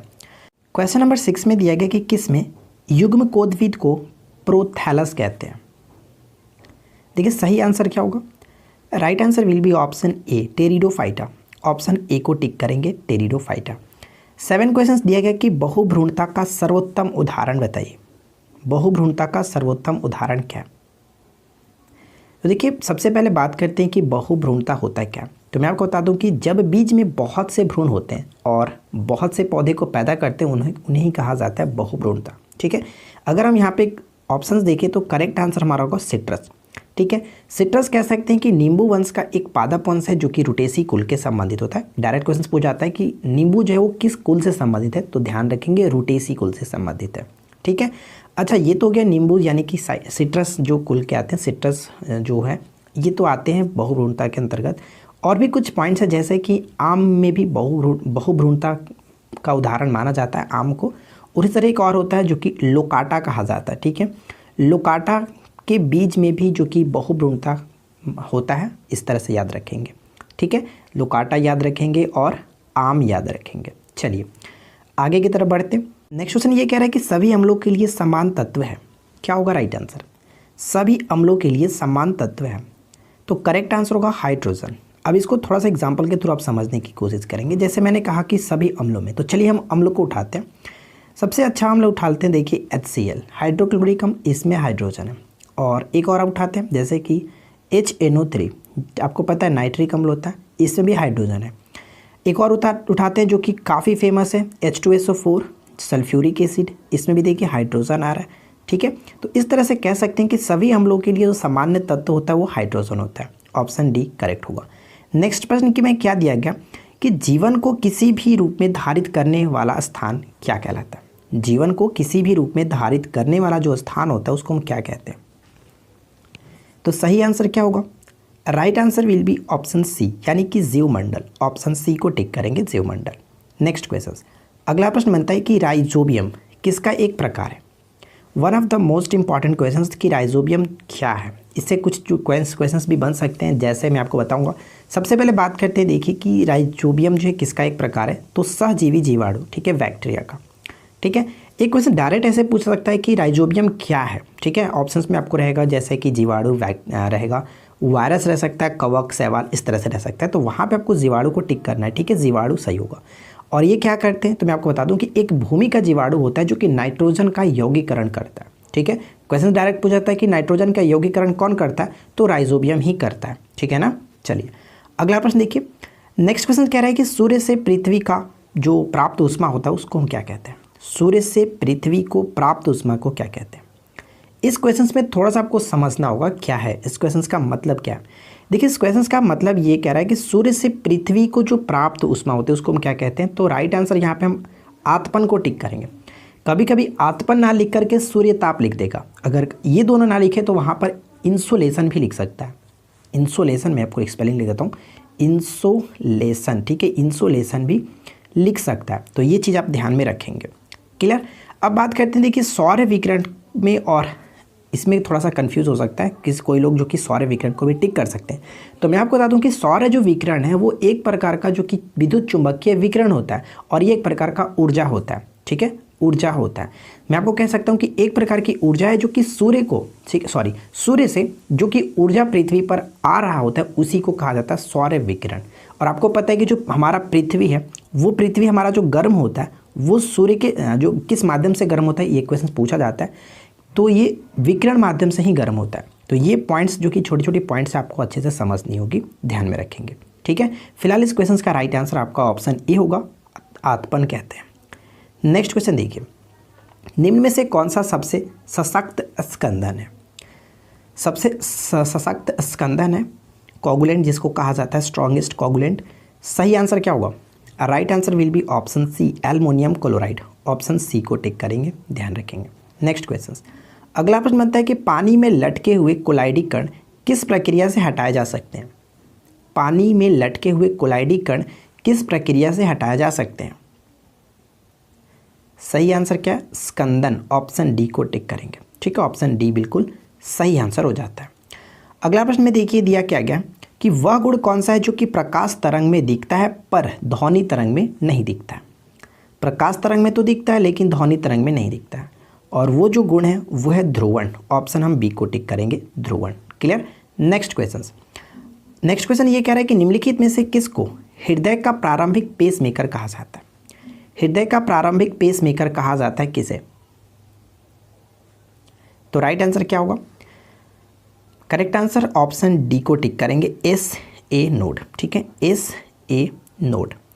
अब मैं आपको बता दूं कि एस ए नोड जो होता है इसका फुल फॉर्म क्या होता है। तो सिनोट्रियल नोड कहा जाता है, ठीक है, सिनोट्रियल नोड कह सकते हैं या फिर एस ए नोड कह सकते हैं। तो सही आंसर होगा ऑप्शन डी, जिसको हम हृदय का प्राथमिक जो कि प्रारंभिक पेसमेकर कहा जाता है। नेक्स्ट प्रश्न देखिए क्या है, जब ग्रेनाइट की चट्टानों का क्रांतरण होता है या फिर इसका रूपांतरण होता है तो वो किस में परिवर्तित हो जाता है? ध्यान दीजिएगा, ग्रेनाइट चट्टानों का रूपांतरण होता है तो वो जो परिवर्तित होता है वो नीस में परिवर्तित हो, या ऑप्शन बी को यहाँ पे टिक करेंगे। नेक्स्ट प्रश्न क्या है, अगला प्रश्न कह रहा है कि ध्वनि तरंग के विषय में गलत बताइए, क्या गलत है? ध्वनि तरंग के संदर्भ में यहाँ पे कौन सा जो बात कही गई है वो गलत है? आई होप कि इस क्वेश्चन का राइट आंसर आपने गेस कर लिया होगा। देखिए यहाँ से आपको 2-3 क्वेश्चंस को ध्यान में रखना है क्योंकि डायरेक्ट सिंगल करके क्वेश्चंस पूछे जाते हैं। पहला क्वेश्चन ये कि ध्वनि का वेग कितना होता है। तो ध्वनि का वेग जो होता है हम कह सकते हैं कि सामान्य ताप और दाब पर 332, ठीक है, 332 मीटर प्रति सेकेंड, आप इस तरह से याद रखेंगे। लेकिन 3 × 10⁸ मीटर पर सेकेंड जो दिया गया वो प्रकाश की चाल होती है। तो यहाँ से 2 क्वेश्चन तो क्लियर हो गया। साथ साथ अगर हम बात करें तो हमारा देखिए पहला पॉइंट सी गलत है, क्या गलत है? तो यहाँ पे हमारा पहला पॉइंट सी गलत दिया गया था। राइट आंसर ऑप्शन ए को टिक करेंगे, कोई दिक्कत नहीं है। चलिए बाकी ऑप्शंस को भी देख लेते हैं। जैसे ध्वनि का वेग सबसे अधिक ठोस में होता है, बिल्कुल सही है, सबसे अधिक ठोस में, उससे कम द्रव में और सबसे कम गैस में होता है, ठीक है, तो ये पॉइंट भी सही है। अगर पॉइंट नेक्स्ट देखें तो क्या है कि ध्वनि तरंग निर्वात से होकर नहीं गुजरती है, ये बिल्कुल सही पॉइंट है। ध्यान रखेंगे कि ध्वनि का जो संचरण होता है वो किसी न किसी माध्यम के थ्रू ही होता है, निर्वात में यानी कि वैक्यूम मीडियम में वो नहीं चल सकता है। तो ये मोस्ट इंपॉर्टेंट क्वेश्चन बन सकता है, और यही कारण होता है कि चंद्रमा पर हम एक दूसरे से बात नहीं कर सकते। क्यों? क्योंकि वहाँ पर आपका जो वायुमंडल नहीं है, यानी हम कह सकते हैं कि वहाँ पर आपका कोई भी मीडियम नहीं है, निर्वात है, वैक्यूम मीडियम में ध्वनि का संचरण नहीं होता, ठीक है। तो ये चीज़ आप ध्यान रखेंगे। और 4th पॉइंट की बात करें तो ध्वनि तरंग का वेग निर्वात में गैसों की अपेक्षा कम होता है। तो बिल्कुल सही है कि सबसे अधिक तो ठोस में होता है, उससे कम गैस, द्रव में, उससे कम गैस में, और सबसे कम कह सकते हैं यानी कि निर्वात में आपका होता ही नहीं है, ठीक है। तो यहाँ पे चारों के चारों पॉइंट्स बिल्कुल जो कि यहाँ पे हम लोगों ने क्लियर कर लिया। राइट आंसर आपका ऑप्शन ए जो कि गलत था। तो मुझे उम्मीद है कि आपने इस क्वेश्चन से बहुत सारे क्वेश्चन को ध्यान में रखा होगा। नेक्स्ट क्वेश्चन, अगला पॉइंट ये बनता है कि हीमोग्लोबिन में किसके लिए उच्चतम अम्लीयता है? हीमोग्लोबिन का कार्य क्या है? आपको पता है कि हीमोग्लोबिन का जो कार्य होता है हमारे शरीर में ऑक्सीजन का वहन करना, एक स्थान से दूसरे स्थान में, यानी जो ट्रांसफ़र होता है पूरे बॉडी में वो हमारा हीमोग्लोबिन के थ्रू ही होता है, ऑक्सीजन का एक जगह से दूसरी जगह पहुँचाना। ठीक है, हीमोग्लोबिन में कौन सा तत्व पाया जाता है, तो आपको पता है कि हीमोग्लोबिन में धातु कह सकते हैं, वो हमारा लोहा होता है, इंपॉर्टेंट पॉइंट्स बनता है। अब यहाँ पे अगर हम बात करें इस क्वेश्चन के राइट आंसर क्या, तो हीमोग्लोबिन में उच्चतम अम्लीयता होता है, तो सही आंसर होगा उच्चतम अम्लीयता जो होता है कार्बन मोनोऑक्साइड का। ध्यान दीजिएगा कि ऑक्सीजन की तुलना में कार्बन डाइऑक्साइड कम अम्लीयता होता है। अगर क्वेश्चंस में कम अम्लीयता क्वेश्चंस में रहता तो वहाँ पे हम कार्बन डाइऑक्साइड को टिक करते हैं, कम अम्लीयता होता है कार्बन डाइऑक्साइड की। लेकिन अगर बात करें क्वेश्चंस में उच्चतम अम्लीयता की, तो वहाँ पे आपको CO को टिक करना है, कार्बन मोनोऑक्साइड को। बात समझ में आ गई? ठीक है, चलिए नेक्स्ट क्वेश्चन देखिए।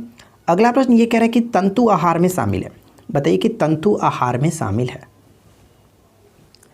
राइट आंसर क्या होगा? तंतु आहार में सेलुलोज, ऑप्शन हम सी को टिक करेंगे। ठीक है, सेलुलोज। देखिए सेलुलोज से दो क्वेश्चन या एक क्वेश्चन मैं आपको बताता हूँ, एक क्वेश्चन अलग बात करेंगे। देखिए सेलुलोज से एक क्वेश्चन डायरेक्ट पूछा ये जाता है कि जो शैवालों की कोशिका भित्ति होती है किसकी बनी होती है। तो देखिए शैवाल की अगर हम बात कर रहे हैं तो शैवाल की कोशिका भित्ति सेलुलोज की बनी होती है। ठीक है, ये पॉइंट ध्यान रखेंगे। अगर उसी तरह से बात करें कि जो कवकों की कोशिका भित्ति किसकी बनी होती है, तो देखिए कवक, ठीक है, कवक की कोशिका भित्ति काइटिन की बनी होती है। ये क्वेश्चन डायरेक्ट पूछा जाता है और हाल ही में पूछा भी गया है। ठीक है, BRSI मेंस का जो पेपर आपने दिया होगा तो आपको पता है। तो यहाँ पे देख सकते हैं, इसको याद रखने का सिंपल सा तरीका आप याद रखेंगे। इसमें भी देखिए स है तो इसमें भी स है, और इसमें देखिए कवक यानी कि काइटिन, तो इस तरह से याद रख सकते हैं, कोई दिक्कत नहीं है। ठीक है, चलिए अगला प्रश्न बनता है कि गुर्दे की कार्यात्मक इकाई कौन सी होती है। गुर्दे की कार्यात्मक इकाई कौन सी होती है, जिसको फंक्शनल यूनिट कहा जाता है। तो देखिए इसमें आपको बता दूं कि गुर्दे की कार्यात्मक इकाई नेफ्रॉन को टिक करेंगे। अगर आपने गलती से न्यूरॉन को टिक किया तो आप बहुत बड़ी गलती करेंगे, क्योंकि न्यूरॉन जो होता है वो तंत्रिका तंत्र की कार्यात्मक इकाई होती है। ठीक है, ये दो क्वेश्चन आपको ध्यान में रखना है। चलिए नेक्स्ट प्रश्न देखिए। अगला प्रश्न है कि कौन सा वायरल संक्रमण मुख्यतः पैरोटिड, जिसको हम कह सकते हैं उपकर्ण ग्रंथि को प्रभावित करता है। पैरोटिड कह सकते हैं, पैरोटिड इस तरह से एक इंग्लिश वर्ड है। तो देखिए पैरोटिड ग्रंथि को प्रभावित करता हुआ है कंठमाला रोग। ठीक है, ऑप्शन हम यहाँ पे बी को टिक करेंगे। काफ़ी अच्छा प्रश्न है, ध्यान रखिएगा। एक क्वेश्चन ये भी पूछा जा सकता है कि सबसे बड़ी लार ग्रंथि कौन सी है, तो यही आपका होता है पैरोटिड जो ग्रंथि है वो सबसे बड़ी लार ग्रंथि है। ठीक है, अच्छा लार का pH वैल्यू कितना होता है, ये क्वेश्चन कई बार पूछा गया कि लार का pH वैल्यू कितना होता है, तो 6.5, ये पॉइंट याद रखेंगे। ठीक है, लार की pH वैल्यू 6.5। नेक्स्ट क्वेश्चन, अगला प्रश्न ये बनता है कि हमारे शरीर में ग्लूकोज का संचय किस रूप में किया जाता है। हमारे शरीर में ग्लूकोज का जो संचय होता है वो किस रूप में किया जाता है, ग्लूकोज स्टोर होता है हमारे बॉडी में किस रूप में। तो राइट आंसर होगा ग्लाइकोजन, ऑप्शन सी बिल्कुल सही आंसर हो जाता है। ठीक है, नेक्स्ट क्वेश्चन, अगला प्रश्न ये बनता है कि निम्नलिखित में से कौन सा अंग मानव शरीर में एडम्स एप्पल, जिसको हम लोग टेटुआ कहते हैं। ठीक है, कोई दिक्कत नहीं, एग्जाम्स में हो सकता है टेटुआ ना लिखे लेकिन आपको एडम्स एप्पल देखने को मिल सकता है। तो एडम्स एप्पल जो होता है किसे कहते हैं, तो वो होता है थायराइड, ऑप्शन हम सी को टिक करेंगे। ठीक है, कोई दिक्कत नहीं होनी चाहिए। चलिए आगे की तरफ बढ़ते हैं। नेक्स्ट प्रश्न, जीवाणु से मानव शरीर की निम्न में से कौन रक्षा करता है। बैक्टीरिया से मानव शरीर की निम्न में से कौन रक्षा करता है, तो बैक्टीरिया से जो रक्षा करता है वो फैगोसाइट्स, ऑप्शन हम बी को टिक करेंगे। और ये क्वेश्चन डायरेक्ट पूछा जाता है, ध्यान रखेंगे फैगोसाइट्स। नेक्स्ट प्रश्न क्या है कि निम्न में से आवेशित कण कौन सा है। बताइए कि निम्नलिखित में से आवेशित कण कौन कौन सा है। तो आवेशित कण की बात करें तो देखिए इलेक्ट्रॉन पे निगेटिव चार्ज होता है। ठीक है, निगेटिव चार्ज, लेकिन प्रोटॉन पे आपका पॉजिटिव चार्ज होता है। न्यूट्रॉन अगर बात करें तो ये न्यूट्रल होता है, इस पे ना तो निगेटिव होता है ना ही पॉजिटिव होता है। ठीक है, तो यहाँ पे हम करेक्ट आंसर क्या करेंगे, ऑप्शन डी को टिक करेंगे, इलेक्ट्रॉन और प्रोटॉन दोनों, option D will be correct answer. Next प्रश्न क्या बनता है कि कीटनाशक स्प्रे जो मच्छरों, तिलचट्टे और मक्खियों से छुटकारा दिलाता है, इनमें से कौन सा रसायन पाया जाता है। देखिए इसको इंग्लिश में पेस्टिसाइड स्प्रे भी कहा जाता है, तो इस तरह से भी पूछा जा सकता है। कीटनाशक स्प्रे ना लिख करके पेस्टिसाइड स्प्रे लिखा जा सकता है। तो मैं आपको बता दूं कि इस क्वेश्चन का राइट आंसर क्या होगा, ऑप्शन डी बिल्कुल सही आंसर है, उपयुक्त सभी, यानी कि हमें इसमें तीनों रसायन इसमें मौजूद होते हैं। ठीक है, काफ़ी अच्छा क्वेश्चन है, इस चीज़ को आप ध्यान में रखेंगे। चलिए फिलहाल देखते हैं नेक्स्ट क्वेश्चन को, अगला पॉइंट्स क्या कह रहा है।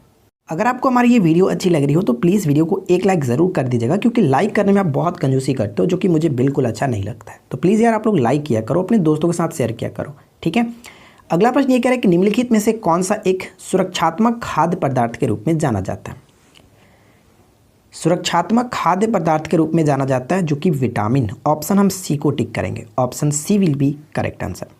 नेक्स्ट प्रश्न क्या बनता है कि जब एक माध्यम से दूसरे माध्यम में जाता है, ठीक है, जब प्रकाश जो है वो एक माध्यम से दूसरे माध्यम में जाता है तो निम्न में से कौन सा एक अपरिवर्तित रहता है। One of the most important questions, बताइए। जब प्रकाश एक माध्यम से दूसरे माध्यम में प्रवेश करता है तो उस समय कौन सी चीज़ें जो कि अपरिवर्तित रहती है, और वो है हमारी आवृत्ति यानी कि फ्रीक्वेंसी। फ्रीक्वेंसी पर कोई भी असर नहीं पड़ता है, वो सेम टू सेम रहता है, ठीक है। नेक्स्ट प्रश्न, अगला प्रश्न बनता है कि किस प्रकार का गेहूँ पास्ता और नूडल्स बनाने में उपयोग किया जाता है। क्या होगा इस क्वेश्चन का राइट आंसर, बताइए। किस प्रकार का गेहूं जो है वो पास्ता और नूडल्स बनाने में उपयोग किया जाता है, तो सही आंसर हम ऑप्शन यहाँ पे सी को टिक करेंगे, ठीक है। ड्यूरम गेहूं, ठीक है, ड्यूरम गेहूं। देखिए मैं आपको बता दूं कि ड्यूरम गेहूं को जो कि पास्ता गेहूं या फिर मकारोनी, हाँ ठीक है, मकारोनी गेहूं भी कहा जाता है। मैं आपको बता दूं कि इसको मकारोनी गेहूं भी कहा जाता है, ठीक है, मकारोनी गेहूं। तो ये चीज़ आपको ध्यान में रखना है। चलिए, अच्छा एक चीज़ मैं आपको और बता दूं कि ये जो गेहूं होता है ड्यूरम गेहूं, ये क्या होता है कि नॉर्मल गेहूं के बाद जो कि दूसरा सबसे अधिक इसकी प्रजाति पाई जाती है, ठीक है। नेक्स्ट क्वेश्चन, निम्नलिखित में से कौन सी मात्रा जो कि जड़त्व का माप है। निम्नलिखित में से कौन सी मात्रा जड़त्व का माप है, क्या होगा इस क्वेश्चन का राइट आंसर। देखिए इस क्वेश्चन का सही आंसर होगा ऑप्शन सी यानी कि द्रव्यमान। Option C will be correct answer. आगे बढ़ते हैं। अच्छा क्वेश्चन से एक पूछा जा सकता है कि जो अगर जड़त्व का परिभाषा पूछ ले या फिर जड़त्व का जो कि जड़त्व को इंग्लिश में क्या कहते हैं, इनर्शिया, इनर्शिया के बारे में पूछ ले तो करेक्ट आंसर आपका क्या होना चाहिए। तो देखिए जड़त्व का परिभाषा हमें कहाँ से मिलता है, तो हम ये कह सकते हैं कि न्यूटन की गति का जो प्रथम नियम है वहीं से मिलता है जड़त्व का परिभाषा, ठीक है। अगला प्रश्न क्या है कि निम्नलिखित कथनों पर विचार कीजिए। यहाँ पे 3 पॉइंट्स दिए गए और आपको बताया कि कौन सा कथन जो वो सही है, बताइए क्या होना चाहिए राइट आंसर। तो चलिए एक एक करके देख लेते हैं। प्रकाश द्वारा एक वर्ष में तय की गई दूरी को एक प्रकाश वर्ष कहते हैं। बिल्कुल सही है, ये तो डेफिनेशन ही हो गया प्रकाश वर्ष का, ध्यान रखिएगा। प्रकाश द्वारा एक वर्ष में तय की गई दूरी को प्रकाश वर्ष कहा जाता है। अतः प्रकाश वर्ष जो कि दूरी का मात्रक है, ये डायरेक्ट क्वेश्चन पूछ जाता है कि प्रकाश वर्ष किसका मात्रक है, तो दूरी का मात्रक है, ठीक है, ध्यान रखेंगे। अगला पॉइंट ये कि एक प्रकाश वर्ष का मान कितना होता है, तो ध्यान रखेंगे 9.46 इंटू 10⁻15 मीटर। लोग यहीं पे कंफ्यूज करते हैं। देखिए पावर अगर 15 हो तो वहाँ पे मीटर, अगर इसको किलोमीटर में चेंज करेंगे तो 10 की पावर आपका 12 हो जाएगा, ये आपका किलोमीटर में हो जाएगा, ठीक है। तो ये छोटी छोटी पॉइंट्स है जो कि आपको याद रखनी है। अगला पॉइंट ये दिया कि खगोलीय दूरी को मापने की सबसे बड़ी इकाई जो कि पारसेक है, ये बिल्कुल सही है। या फिर हम ये कह सकते हैं कि दूरी की मापने की सबसे बड़ी जो इकाई होती है वो पारसेक ही होती है, ठीक है ना, कोई दिक्कत नहीं। यहाँ पे तीनों के तीनों पॉइंट्स बिल्कुल सही है, इसलिए ऑप्शन सी को टिक करेंगे। 1 2 3 इज द करेक्ट आंसर, ठीक है। चलिए अगला प्रश्न देखिए। अगला प्रश्न ये कह रहा है कि ताजे पानी का हिमांक बिंदु क्या है। हिमांक बिंदु को इंग्लिश में पढ़ करके समझ सकते हैं कि फ्रीजिंग पॉइंट, यानी कि जमने का जो ताजे पानी का जो जमाव बिंदु है वो क्या होता है, तो 0 डिग्री सेल्सियस। आप सभी को पता है, इसमें कोई दिक्कत नहीं। अगर हम बात करें कि सबसे अधिक घनत्व कहाँ पे होता है, तो 4 डिग्री सेल्सियस पे घनत्व सबसे अधिक होता है। देखिए यहाँ पे मैं लिखता हूँ कि अगर घनत्व की बात करें तो घनत्व जो है वो अधिक होगा 4 डिग्री सेंटीग्रेड, सेंटीग्रेड कह सकते हैं, सेल्सियस कह सकते हैं। और अगर आयतन की बात करें तो आयतन इस टेम्परेचर पे सबसे कम होता है। ये पॉइंट दोनों इंपॉर्टेंट है, ध्यान में रखेंगे, ठीक है। अगर 100 डिग्री सेल्सियस की बात करें तो इस पर तो आपको पता है कि पानी जो कि उबलता है, कोई दिक्कत नहीं होनी चाहिए। चलिए आगे की तरफ बढ़ते हैं। अगला प्रश्न ये कह रहा है कि शुद्ध जल किस तापमान पर जम जाता है। बताइए कि शुद्ध जल जो है वो किस तापमान पर जम जाता है। अब यहाँ पे फ़ारेनहाइट में आपको बताना है कि फ़ारेनहाइट में इसका टेम्परेचर क्या होना चाहिए जो जमता है। तो अगर आपको वो इनका जो संबंध होता है अगर आपको पता होगा, जैसे कि 0 डिग्री सेंटीग्रेड जो सबसे न्यूनतम बिंदु होता है, उसी तरह से 100 डिग्री सेल्सियस जो कि हाईएस्ट होता है। अगर वहीं पे टेम्परेचर जो कि फ़ारेनहाइट में बात करें तो आपका सबसे न्यूनतम जो कि लीस्ट वैल्यू होता है 32 डिग्री फ़ारेनहाइट और सबसे अधिक 212 डिग्री फ़ारेनहाइट। तो यहाँ पे देखिए 0 डिग्री का कंपेयर कितना होगा, 32 डिग्री फ़ारेनहाइट, यानी करेक्ट आंसर ऑप्शन ए को टिक करेंगे, कोई दिक्कत नहीं होगी, ठीक है। चलिए अगला प्रश्न देखिए क्या नेक्स्ट क्वेश्चन ये कह रहा है कि दो धातुओं का सोल्डरन किसके गुण के कारण संभव है। किसके गुण के कारण जो कि संभव है, तो इस क्वेश्चन का राइट आंसर आप क्या टिक करेंगे, तो करेक्ट आंसर होगा ऑप्शन डी, यानी असंजक बल, ठीक है। असंजक बल जिसको हम कोहेसिव कह सकते हैं, कोहेसन कहा जाता है ना, हाँ कोहेसन, COHESION, कोहेसन कहते हैं। तो इस कारण ही जो कि आपका दो धातुओं का सोल्डरन हो पाता है। आगे की तरफ बढ़ते हैं। नेक्स्ट प्रश्न है कि दो निकायों के बीच ऊष्मा के प्रवाह की दिशा निर्भर करती है। दो निकायों के बीच ऊष्मा की जो प्रवाह की दिशा होगी निर्भर करती है किस चीज़ पर? तो ये जो निर्भर करता है उनके अपने अपने तापमान पर। ऑप्शन सी को हम टिक करेंगे, अपने अपने तापमान पर निर्भर करता है। ऑप्शन सी करेक्ट होगा।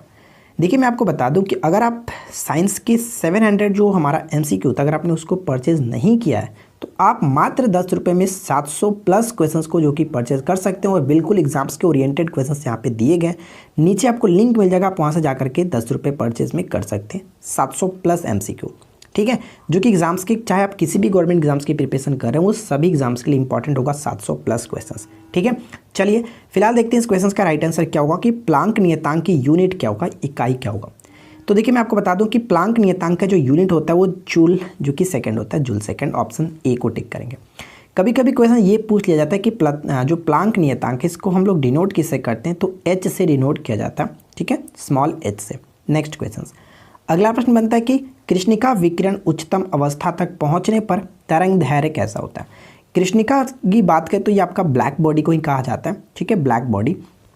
बताइए तो इस क्वेश्चन का करेक्ट आंसर होगा ऑप्शन बी, यानी कि तापमान बढ़ने पर घट जाता है। ऑप्शन बी बिल्कुल सही आंसर होगा।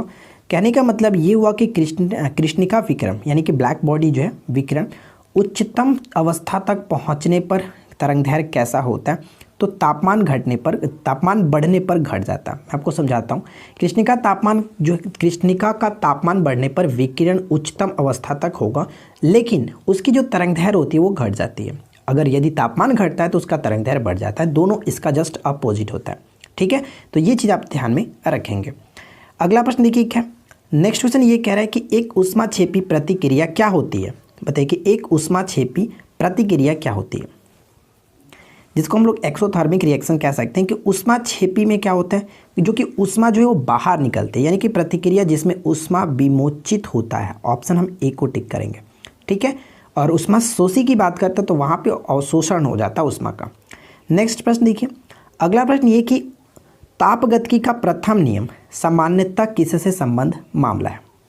तापगतिकी कह सकते हैं, तो थर्मोडायनेमिक्स आपने डेफिनेटली पढ़ा होगा। तो सही आंसर क्या कि ऊर्जा के संरक्षण के नियम। ऑप्शन हम डी को यहाँ पे टिक करेंगे। अगला प्रश्न क्या बनता है कि मिट्टी में पानी के माध्यम से शीर्ष मिट्टी से अवभूमि तक खनिजों का स्थानांतरण कहा जाता है। बताइए क्या कहा जाता है। तो इस क्वेश्चन का करेक्ट आंसर होगा ऑप्शन सी, यानी कि लिंचिंग कहते हैं, ठीक है, लिंचिंग कहा जाता है। अगला प्रश्न ये बनता है कि निम्नलिखित प्रतिक्रियाओं में से किससे फोटोकेमिकल स्मॉग का निर्माण होता है। फोटोकेमिकल स्मॉग का निर्माण किससे होता है, और ये क्वेश्चंस कई बार जो कि डायरेक्ट इसी फॉर्म में पूछे जाते हैं। इसका सही आंसर होगा ऑप्शन ए, NO2, O3 और धूप की उपस्थिति में जो कि पैरोक्सिल नाइट्रेट। ऑप्शन हम ए को टिक करेंगे। क्लियर।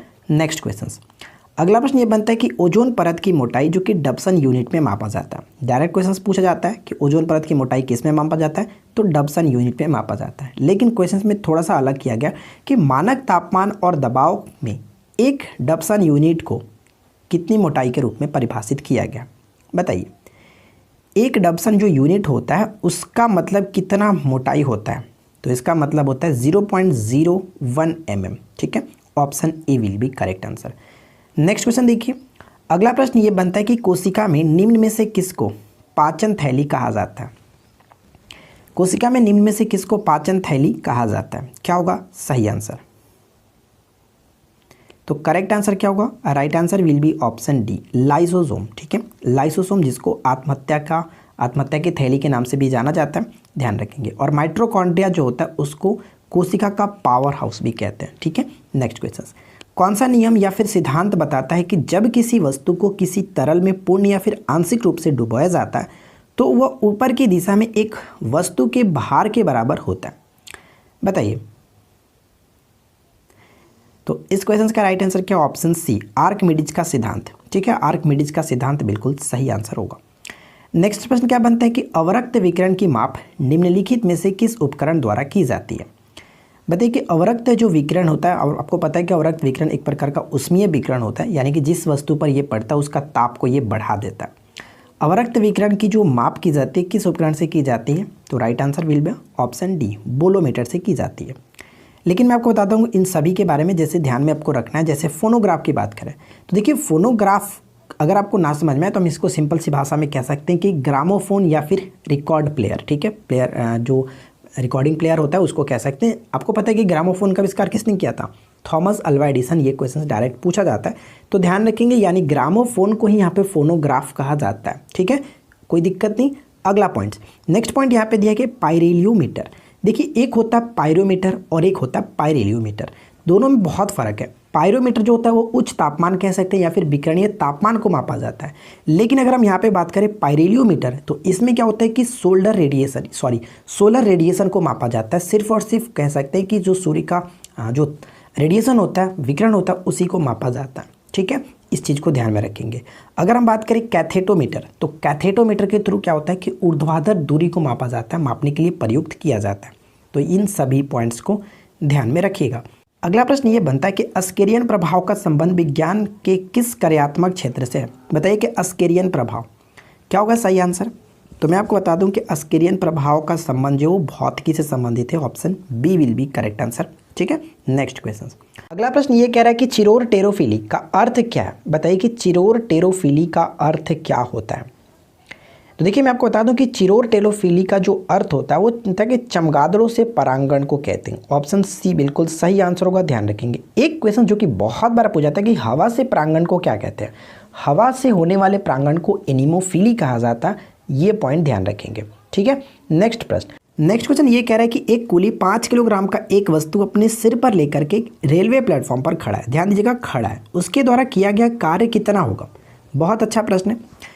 मैं आपको बता दूं कि फिजिक्स के क्षेत्र में कार्य तभी संभव माना जाता है जब कोई विस्थापन हो। अगर ये व्यक्ति एक जगह से दूसरी जगह जाता तो वहाँ पे कहते कि इसने कोई कार्य किया है, लेकिन ये व्यक्ति जो अपने सर पे उस वस्तु को लेकर के चुपचाप खड़ा है, तो इस कंडीशन में कोई भी कार्य नहीं होता। उस कहाँ पे करेक्ट आंसर होगा ऑप्शन सी, यानी कि शून्य कार्य हुआ, ठीक है। ऑप्शन सी को टिक करेंगे। अगला प्रश्न ये कहते हैं कि मानव मस्तिष्क का कौन सा हिस्सा शराब से प्रभावित होता है? ध्यान दीजिएगा कि मानव मस्तिष्क का कौन सा हिस्सा शराब से प्रभावित होता है? तो करेक्ट आंसर क्या होगा? सेरिबैलम। ऑप्शन हम यहाँ पे बी को टिक करेंगे, cerebellum. Option B will be correct answer. Next प्रश्न क्या बनता है कि पौधे अपने किसके माध्यम से अपनी जरूरत से पानी के अधिकांश भाग को अवशोषित करते हैं? तो किस माध्यम से? जड़ के माध्यम से। Option C will be correct answer.